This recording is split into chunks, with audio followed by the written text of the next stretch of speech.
تتخيل روحك تشرب قهوة بالعظم وأكثر من هكا في عوض ما تحليها تزيدها الملح.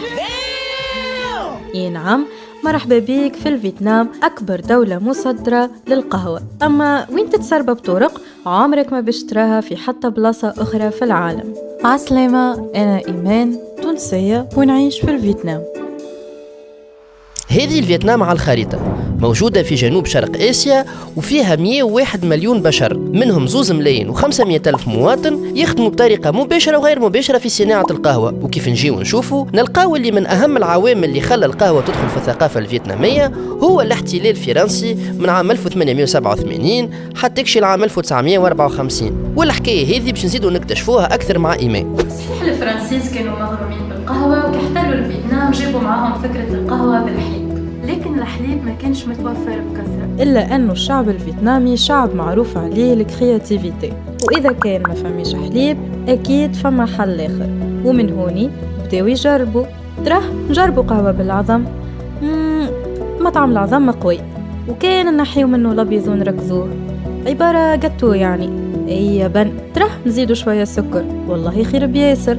هكاك القهوة بالعظم ولات رمز للفيتنام، لكنها ماهيش قهوة فقط، هي زاد رمز للمقاومة، الفيتناميين اللي صنعوا حاجة بمقدورهم وتتماشى معهم. هذا من ناحية أخرى الحاجة أم الاختراع، بما أنه الدنيا في أغلب الوقت سخونة والرطوبة عالية، وبما أنه القهوة زادت تتسرب سخونة، فإنه الفيتناميين ما خافوش باش يجربوا الآيس كوفي، وما وقفوش هوني، زادوا الملح، زادوا جوز الهند، وفي الحالات الكل القهوة ديما بنينة.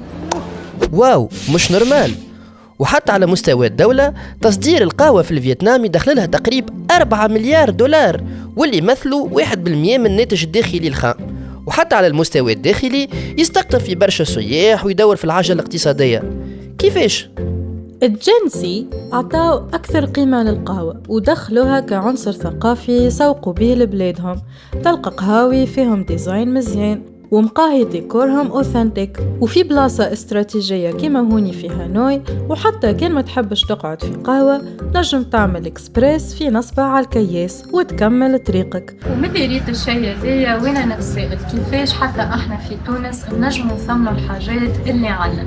أنا إيمان الرياحي، تونسية نعيش في الفيتنام، تابعوني على الانستغرام الأكثر معلومات وحكايات.